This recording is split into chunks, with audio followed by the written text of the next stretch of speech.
Kalau minggu lalu kita berada di kota cinta Verona, sekarang saya mengajak teman-teman mengunjungi sebuah kota yang indah dan juga dikenal sebagai kota lahirnya zaman Renaissance.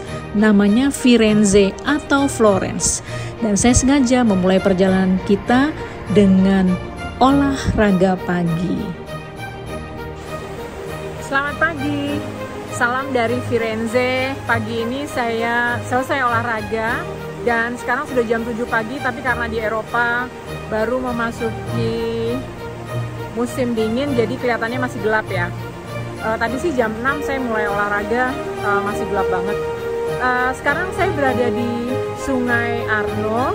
Kalau teman-teman lihat di belakang saya itu ada latar belakangnya Sungai Arno. Kemudian ada latar belakang gedung-gedung yang antik. Biasanya suka kelihatan, tapi ini karena terlalu dekat jadi nggak kelihatan ujungnya gereja Santa Maria del Fiore. Kota ini sangat terkenal dan banyak bangunan-bangunan bersejarah, bangunan-bangunan antik yang memang sangat-sangat indah. Dan pagi ini udaranya segar, belum terlalu banyak turis yang lalu lalang, kemudian orang-orang yang olahraga juga belum terlalu banyak karena mungkin masih gelap ya, karena semalam kan mereka pada malam mingguan. Firenze atau Florence adalah sebuah kota indah yang letaknya di daerah Tuscany atau Toskana yang sangat terkenal sebagai kota lahirnya zaman Renaissance, yaitu zaman kelahiran kembali kebudayaan Yunani dan Romawi kuno. Ini ditandai dengan lahirnya karya-karya seni dan pengetahuan, sehingga pada zaman Renaissance banyak sekali ilmuwan, seniman, dan politisi yang melahirkan pemikiran baru, serta meninggalkan pemikiran abad pertengahan yang selalu berpijak pada ajaran gereja. Artinya pada zaman Renaissance orang mulai berpikir untuk menjadi lebih independen dan otonom, dan tidak tergantung pada peraturan dan hukum gereja.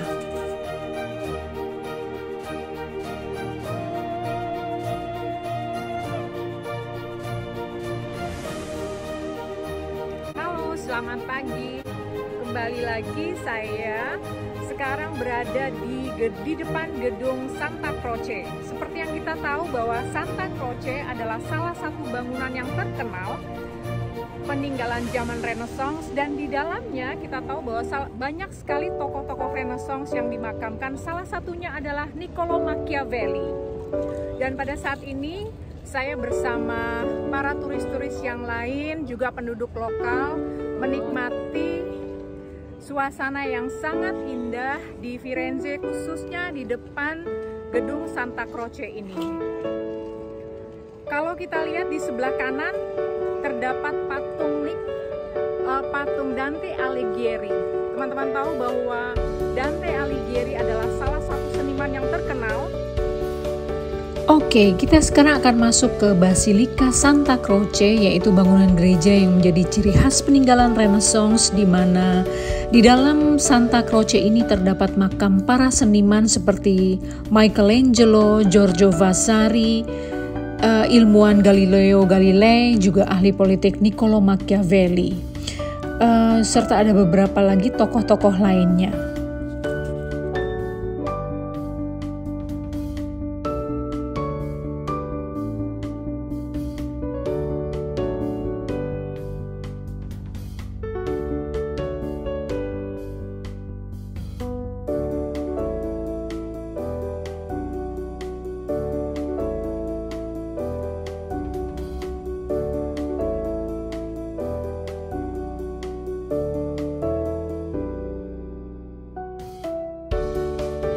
Tidak jauh dari Santa Croce, kita berjalan sekitar 1 kilo, ada sebuah tempat yang sangat menarik, tempat yang sangat terkenal pada zaman Renaissance yang dimiliki oleh keluarga terkaya di Italia pada zaman Renaissance, yaitu keluarga Medici. Tempat itu adalah Palazzo Vecchio. Palazzo Vecchio adalah galeri seni, di mana di situ terdapat banyak sekali karya-karya seniman pada zaman Renaissance, seperti Michelangelo. Di belakang saya teman-teman bisa melihat ada patung karya Michelangelo, patung David, juga karya-karya yang lain. juga karya-karya Leonardo da Vinci, Raphael, dan seorang arsitek dan seniman yang terkenal yaitu Giorgio Vasari. Palazzo Vecchio menjadi sangat terkenal setelah dipugar dan dibangun kembali oleh keluarga Medici. Dan sekarang kita berada di Museum Leonardo da Vinci. Di museum ini kita akan melihat beberapa karyanya, namun selain lukisan. Karena kalau kita ingin melihat lukisan-lukisan da Vinci, kita harus mengunjungi museum yang lain seperti Galeri Uffizi, Palazzo Vecchio, Museum di Paris, London, dan Milan. Sementara di sini, di museum ini kita diperlihatkan bagaimana Leonardo mengungkapkan sebuah perpaduan antara seni dan sains dalam karyanya. Ini bisa kita lihat bagaimana Leonardo menggambarkan anatomi tubuh manusia secara detail, merancang pesawat terbang, merancang baju untuk menyelam, peralatan fitness, dan banyak lagi karya-karyanya yang begitu hebat yang awalnya ditulis dalam buku catatannya.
Dari Museum Leonardo, kita mengunjungi museum lainnya yaitu Museum Rumah Dante Alighieri, seorang seniman yang sangat terkenal pada masa Renaissance. Dante Alighieri lahir di Firenze pada tahun 1265. Pada saat itu terjadi kerusuhan politik yang sangat hebat, yaitu perebutan kekuasaan antara gereja dan keluarga kerajaan. Selain sebagai seorang seniman, Dante juga aktif dalam kegiatan politik dan bergabung dengan sebuah gerakan politik. Menurut Dante, Firenze saat itu sulit untuk mencapai kedamaian dan juga sulit mendapatkan solusi atas persoalan internal yang mereka hadapi. Pengalaman Dante dalam politik serta kondisi kehidupan masyarakat Firenze saat itu menjadi inspirasi baginya untuk menulis buku. Buku yang berjudul The Divine Comedy adalah buku yang sangat terkenal dan ditulis menjadi 3 bagian, masing-masing berjudul Inferno atau neraka, Purgatory atau sebuah pulau Purgatory, dan yang ketiga adalah Paradiso atau surga.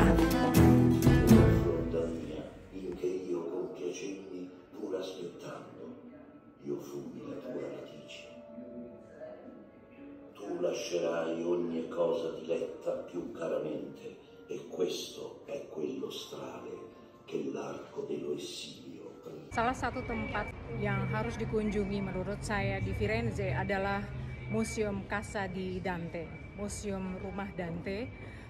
Di dalamnya kita akan melihat karya-karya Dante yang sangat terkenal. Kita tahu bahwa Dante menulis sebuah buku yang sangat terkenal yaitu The Divine Comedy, dan di dalam buku itu terdapat 3 bagian yang terkenal yaitu Inferno, Purgatory, dan Paradiso.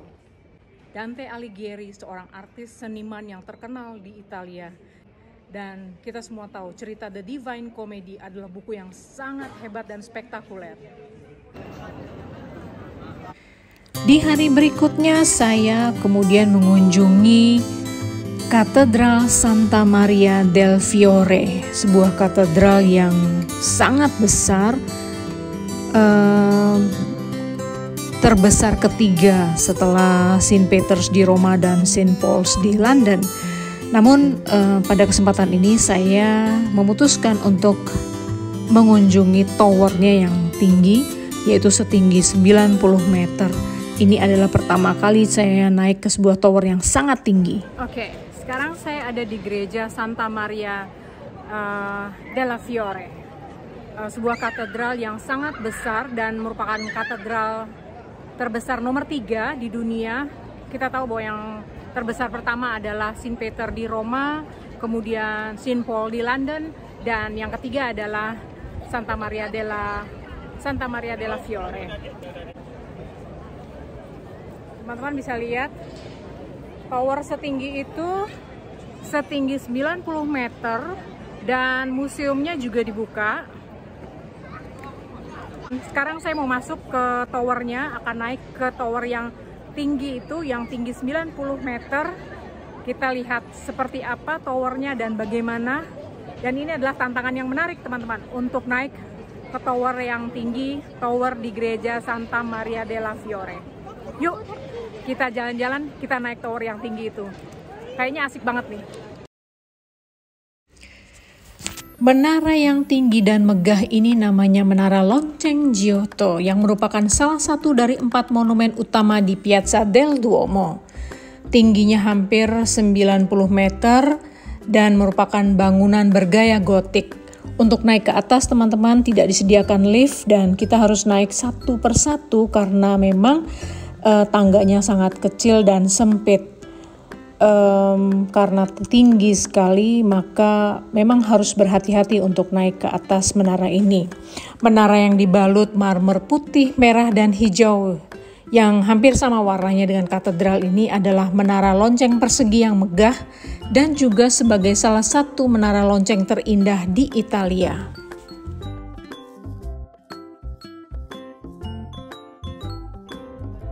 Akhirnya setelah 30 menit saya bisa mencapai puncak tower gereja Santa Maria della Fiore. Cukup melelahkan karena harus jalan kaki naik ke atas yang memang sangat tinggi dan tingginya itu 90 meter. Kalian bisa bayangkan di lorong yang kecil tadi yang saya tunjukkan, kami semua harus jalan naik satu-satu, dan begitu pula nanti ketika turun kita harus turun satu-satu dengan pelan-pelan. Tetapi itu semua terbayarkan dengan ketika saya berada di puncak, dan saya sangat senang sekali karena akhirnya saya bisa melihat kota Firenze yang begitu indah dari puncak yang tertinggi seperti yang kalian saksikan. Pengalaman yang sangat indah bagi saya di puncak tertinggi ini, walaupun sedikit melelahkan, tapi akhirnya terbayarkan dengan sangat puas. Oke, sekarang adalah perjalanan terakhir saya. Sekarang saya berada di alun-alun Michelangelo, dan terima kasih kalian sudah mengikuti perjalanan saya di Firenze, di kota lahirnya zaman Renaissance. Ikuti terus perjalanan saya di Jalan Lihat dan Cerita.